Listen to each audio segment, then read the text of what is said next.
जय हो।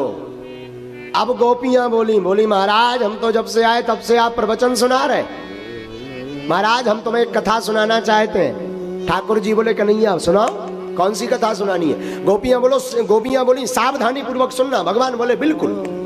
गोपियां सुंदर कथा सुनाती भगवान को, सुनना कौन सी कथा सुनाती? गोपियां सुनाती महाराज एक ब्राह्मण था, उसकी एक पत्नी जो ब्राह्मणी थी। ब्राह्मणी अपने पति की बड़ी सेवा करती थी, पति के चरणों को दबाती फिर सोती। जिसका विवाह हो गया उस स्त्री का धर्म है पति के चरणों को दबा करके शयन करना,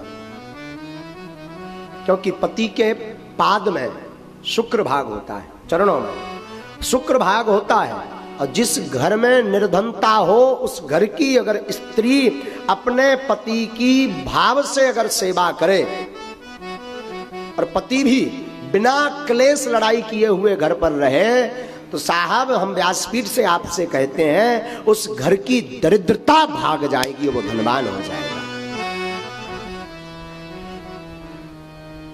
तो महाराज गोपियां कहती कि वो ब्राह्मणी बड़ी सेवा करती पति की। आजकल प्रायः चरणों की सेवा करना बंद हो गया पाश्चात्य सभ्यता के कारण। जब से ये मूवी आई है, फिल्में आई, इन्होंने देश बर्बाद कर दिया। आजकल बंद हो गया चरणों को दबाना। अच्छा जितने पुरुष बैठे हैं तुम में से कोई एक हाथ उठाओ जिसकी घरवाली रोज पैर दबाती। ओनली वन मैन, झूठ तो नहीं, बगल में तो नहीं बैठी। हाँ तभी तो कई लोग तो डर के मारे उठा देते, वरना घर पे जाके बेलन चिमटा मारेगी, भोजन नहीं देगी, गाली सुनाएगी। कहीं ऐसा तो दहशत में तो नहीं बोल रहे, तुम्हारा चेहरा का रिएक्शन तो बोल रहा है। और कोई ऐसा भाग्यशाली है जिसकी घरवाली रोज पैर दबा? सब अब आगे, हाँ सभी अब आगे बैठे है, डूब मारो। हाँ? अरे भाई बात भी सही है। आजकल की धर्म पत्नियां चरण नहीं दबाती, पति सो जाए तो उनका मन गला दबाने का होता है।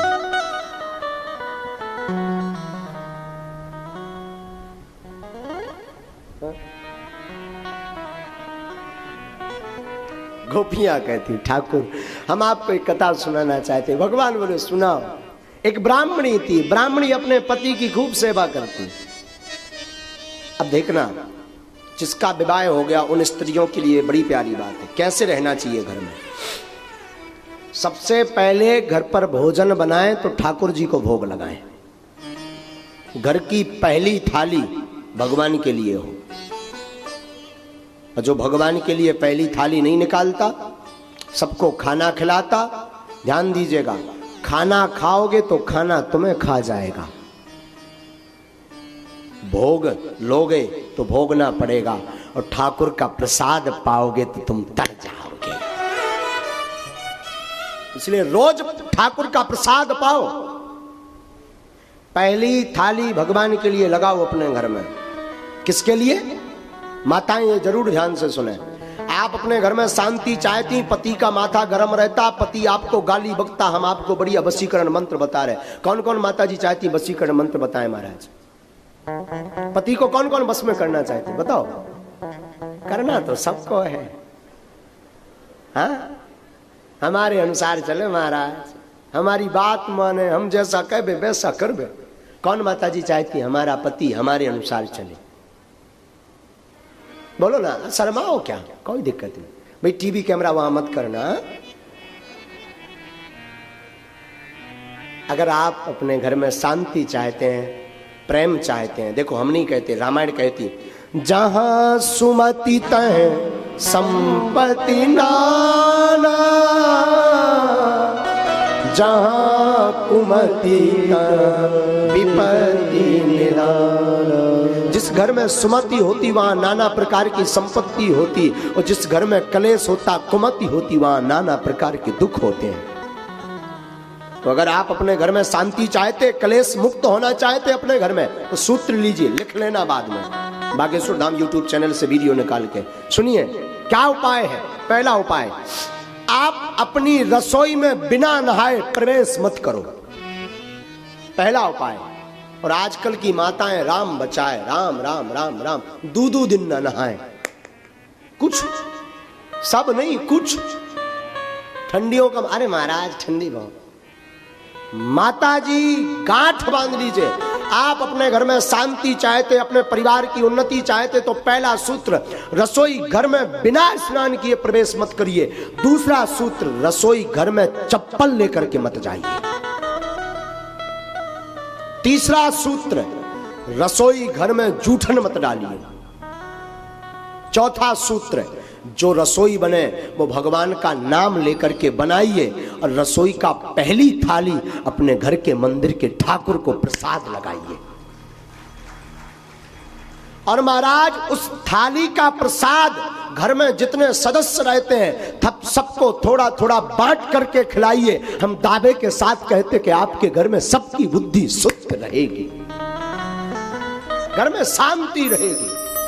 और आजकल यही कमियां सबसे ज्यादा है। माताएं आलस के कारण आजकल जो है रात को ही आटा गौंथ के रख देती, सुबह भी यही काम आएगा।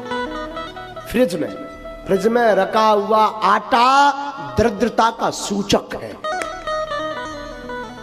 लेकिन माताएं आजकल आलसी है ना, कुछ करना नहीं चाहती, चप्पल पहन के टुक टुक टुक। और जूठन भी वही चेक कर लेती, तीखा तो नहीं है, मीठा है कि नहीं। हमें एक वाकया हमेशा बोलते हैं, मुंबई में हमारे साथ एक घटना घटी, बताऊं क्या, बताऊं। माता जी हम मुंबई गए, मुंबई में कथा करी। यजमान हमारा बड़ा अच्छा था, बड़ा नाम था उसका, वहां का एमएलए था। उसने कथा करवाई, कथा की, बढ़िया कथा हुई माता जी।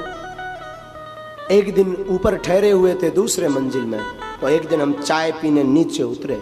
हमने सोचा नीचे वो जो उसका गेस्ट रूम, वो आंगन जैसा हवेली टाइप का था, तो जो आंगन जैसा था, हमने सोचा वहां से पी लेते हैं। गए, नीचे उतरे, बैठ गए, तो वो बहू जो थी यजमान जी की पत्नी, हम तो गुरु जी तो हमारी बहू, तो वो आई, गुरु जी चाय पिएंगे? हमने कहा हाँ पिएंगे। महाराज सामने रसोई थी, अब वो रसोई में गई तो सामने रसोई थी, हम बैठ करके चर्चा कर रहे थे। अचानक हमारी नजर रसोई घर पर गई, तो वो क्या कर रही थी, चाय बनाते बनाते ऐसा पात्र लेके उसको ऐसे हिला रही थी, और उसने ऐसे डाले, सूप किया महाराज, हाथ पर ऐसे चाय वो डंकिया से घुटुर घुटुर करके ऐसे डाल के चरणामृत सा पी गई। हम देखे गौर से, हमका आंखें तो नहीं खराब हैं। फिर देखे तो फिर उसने ऐसा शक्कर बक्कर जो भी हो उसने फिर डाला, फिर ऐसे ऐसे डंका की गुटुर गुटुर फिर किया, फिर हम के राम राम राम राम राम राम।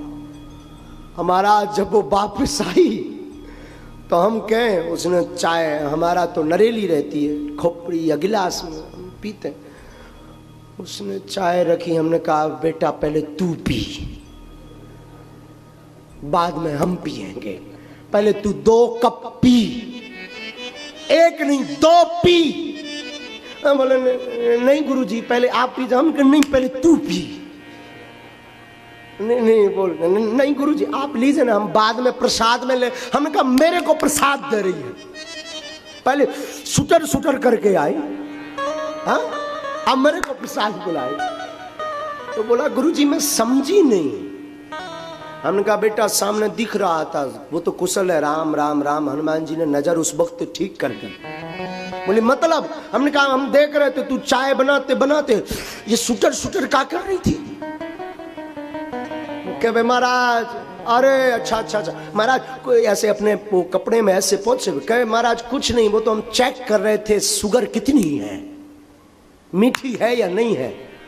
हमने कहा बेटा तू शुगर शक्कर जरूर चेक कर रही थी मीठी है या नहीं, पर तूने ऐसा किया तो वो झूठी हो गई।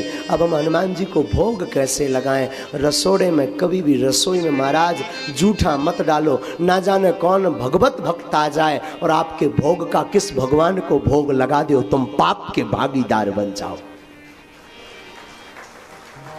आप आपको चेक करना है तो एक पात्र में डालो, रसोई घर से बाहर आओ, खूब पियो, चेक करो मीठी है कि नहीं है। तो माताओं, ये 4 सूत्र याद रखना। पहला सूत्र, बिना स्नान के रसोई घर में प्रवेश मत करो। दूसरा सूत्र है पादुका चप्पल पहन करके रसोई में मत जाओ। तीसरा सूत्र है रसोई घर में भोजन मत करो। और चौथा सूत्र है रसोई घर में जब तक रसोई बनाओ तब तक मुख में भगवान नाम, विठ्ठल नाम लो। आपका घर घर नहीं, घर मंदिर बन जाए। आपका पति क्रोध करता है, ये उपाय करिए। आपका पति प्रेम नहीं करता, गाली बकता, ये उपाय कीजिए। ये वशीकरण मंत्र है। आप फेल हो जाएंगे पर ये मंत्र फेल नहीं होगा, ध्यान रखिएगा। और वशीकरण मंत्र में बताऊंगा आपको कौन सा है। वशीकरण एक मंत्र है, तज दे बचन कठोर। अपने मुंह से कटु बात मत बोलो, कड़ू बात मत बोलो। माताओं की आदत होती है गाली बकने की, हाँ, कड़ू मत बोलो।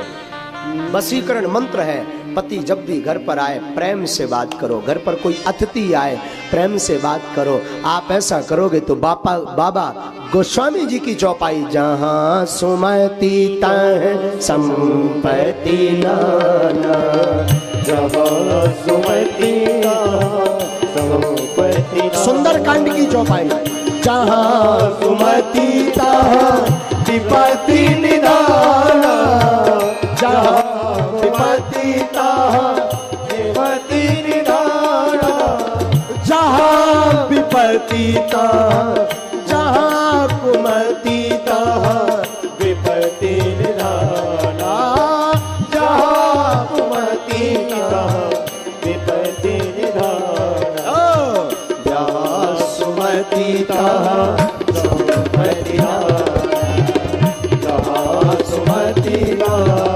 संपत्ति नाना।